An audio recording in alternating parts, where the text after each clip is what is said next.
آبجوشی که سیب زمینی رو نرم میکنه تخم مرغ رو سفت میکنه.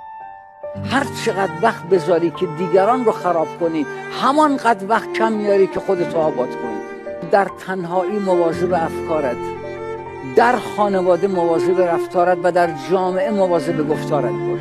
قصه خوردن بر نداشته ها هدر دادن داشته هاست. بسیاری از اوقات برای جبران یک لحظه توقف هزاران ساعت باید بدوید. بزرگترین توهین انسان به خودش مقایسه باطن زندگی خودش با ظاهر زندگی دیگران. بزرگترین خیانت انسان به خودش ترس از این است که دیگران در موردش چه میگویند. بزرگترین مصیبت ها آن دست مصیبت هایی است که هرگز اتفاق نمی افتد و فقط محصول توهم انسان است.